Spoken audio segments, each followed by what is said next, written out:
De escuchar y de ver a los que saben, y de acuerdo con la Asociación de Bancos de México, actualmente el financiamiento está en un nivel máximo de 34.2% del Producto Interno Bruto y su avance en los últimos años ha superado casi 4 veces el ritmo de la economía.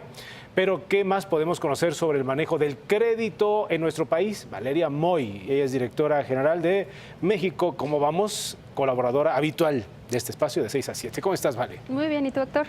Bien. Qué bueno, ya, no ahondemos Bien. más. Qué bueno, Hablemos de crédito. Mira, el crédito, nosotros en México ¿Cómo vamos? Lo tenemos como un indicador relevante, así como tenemos informalidad, crecimiento económico, inflación y otras variables que están muy asociadas típicamente a la economía del país. También tenemos este indicador de acceso al crédito. ¿Por qué es importante? Porque una economía que facilita el acceso al crédito puede promover el crecimiento. Puede promover el crecimiento en varias vías. Puede promover el crecimiento, el evidente es el de las empresas, ¿no? Otorgando crédito a las empresas para que se financien, pero también puede promover el crecimiento vía consumo. Ese es un crédito con el que hay que tener un poquito más de cuidado, pero sin duda el consumo es el que mueve a las economías. Y también, desde luego, tenemos el crédito a la vivienda. Tenemos diferentes tipos de crédito que son sustanciales para mover una economía. Y en efecto, como mencionabas hace un momentito, en los últimos años se ha visto una dinámica de crecimiento en el crédito impresionante, verdaderamente impresionante. Hoy en día rebasa el 50% alrededor del 50% del PIB, el acceso al crédito, el crédito como porcentaje del PIB, que es un muy buen dato, ¿no? Es un muy buen dato. En economías desarrolladas de ingreso medio se calcula que el número correcto, por ponerlo entre comillas, es el 100% del PIB, es decir, que el crédito sume el equivalente a 100% del PIB en economías equiparables a México. Nosotros todavía estamos lejos de esa meta y por eso cuando hablamos del indicador de México ¿Cómo vamos? Lo tenemos en rojo porque todavía está lejos, pero lo que es bien importante destacar es que este crédito ha crecido sustancialmente poco a poco, sustancial pero paulatinamente año con año. Y podríamos decir, oye, pero pues que no se acelere mucho el crédito, acuérdate de lo que pasó en el 94, que esto reventó. Sí, pero curiosamente si vemos los índices de morosidad, que son básicamente la falta de pago de esta cartera, vemos que eso ha bajado. Entonces, por un lado se incrementa el crédito, ahí la estamos viendo en la pantalla, por un lado se incrementa el crédito y la morosidad se ha mantenido en niveles bajos, incluso se ha reducido un poquito.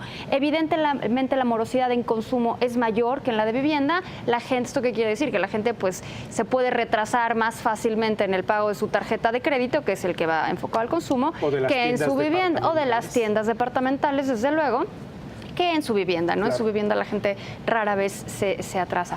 Pero son datos muy buenos para el crecimiento del país, ¿no? O sea, en términos generales, tener acceso al crédito promueve la actividad económica y eso lo vemos. Eso fue uno de los grandes datos que se destacó en la convención bancaria de la semana pasada. Es real, es cierto. Sí. No te quiero interrumpir más porque tienes más datos y sobre esas gráficas y vamos abordando, ¿te parece? Adelante. Bien. Mira, otros temas que me gustaría tratar rápidamente contigo es la discrepancia a nivel estatal, porque claro, ya vimos el dato padre, que está todo muy bien, pero podemos hablar de cómo este acceso al crédito no es para todos. Mira, déjate que no sea para todos, no está bien distribuido en el país, ¿no? ¿Pero entonces, sí es para todos? Hay sectores que sí atienden a gran parte de la población. Creo que no con la suficiente profundidad que deberíamos, pero sí es un mercado que está creciendo. Pero coincido en que no es para todos, en el sentido de que todavía hay sectores de la población que no están lo suficientemente bien atendidos. Y muchas veces estos sectores coinciden con regiones. Entonces, bueno, no te sorprenderá saber que en donde hay más cajeros automáticos, que al final del día es un indicador de crédito, son la Ciudad de México, Quintana Roo, Nuevo León, ¿no? Es donde vemos una mayor concentración de cajeros, ¿no? Quintana Roo es impresionante, ¿no? Esta imagen es muy clarita. Bueno, hay que ponerse un poco de lentes. O acérquese usted. Oye, son 32 estados, ¿qué quieres que hagamos? O acérquese usted un poco a la pantalla donde nos esté viendo. Pero bueno, ahí está clarito. En el último lugar, Chiapas. En los tres últimos, Guerrero, Oaxaca y Chiapas, que en la siguiente gráfica que veamos, veremos que siguen siendo los tres últimos, ¿no? Y en primer lugar, en cajeros automáticos está Quintana Roo, Ciudad de México y Nuevo León. ¿Por qué hay más cajeros automáticos en Quintana Roo? Turismo.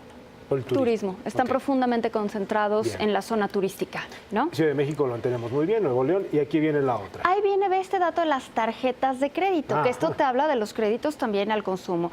Ve la diferencia, por mucho la Ciudad de México es donde hay más tarjetas de crédito, Sí. y la diferencia con el segundo lugar, que es Nuevo León y posteriormente Jalisco, es abismal, ¿no? Es claro. abismal. Es más del doble, creo, ¿no? Más del triple, ¿no? Del triple, sí. Pero fíjate, en los últimos lugares son los mismos que coincidan con la gráfica anterior. Es Guerrero, decir, Oaxaca y Chiapas. Guerrero, Oaxaca y Chiapas, que además, pues ahora no es el tema de hoy, pero si vemos las gráficas de pobreza, de desigualdad, de crecimiento económico, los peores son esos mismos tres estados, ¿no? Guerrero, Oaxaca y Chiapas. Esos son los estados donde hay menos productividad. Entonces tenemos una serie de variables que pueden indicar bastantes correlaciones, ¿no?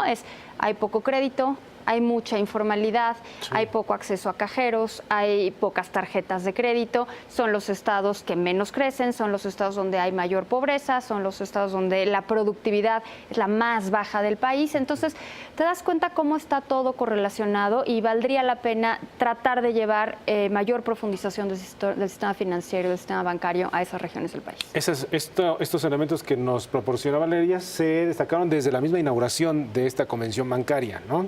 En donde, pues, al fin y al cabo es un jalón de orejas para todos, pero sobre todo creo que para los gobernadores de estas entidades, ¿eh? Pues mira, la verdad es que son temas bien complejos, pero yo creo que es bien preocupante lo que está pasando en unos estados del país. Creo que la diferencia entre el sur y el norte Ahí está. la estamos dejando que alcance un grado. La brecha se está haciendo tan grande que nos va a costar mucho trabajo revertirla. Y lo peor del caso es que la brecha es tan grande que cualquier cosa que hagas se puede notar mucho. ¿A qué me refiero con esto? Con que hagas mejores un poquito la penetración del sistema bancario en estas regiones del país, el cambio se va a notar mucho, vas a tener mucho impacto en la actividad económica. Pero esto también pasa con otros temas. En la medida en la que mejores la formalidad de estos estados del sur, la productividad se va a incrementar. Es decir, la brecha la estamos ampliando.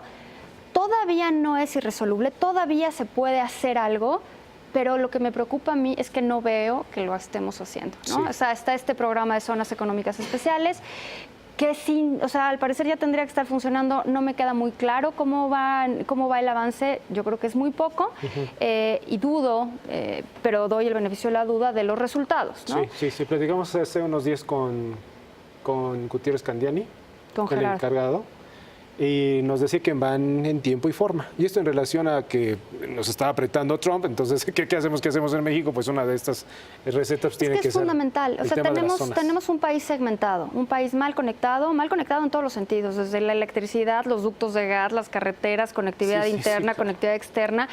Y eso nos va a pasar una factura muy cara.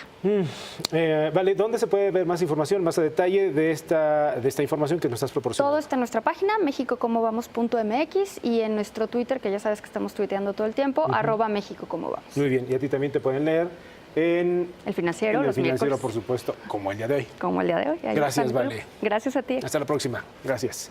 En temas internacionales, lo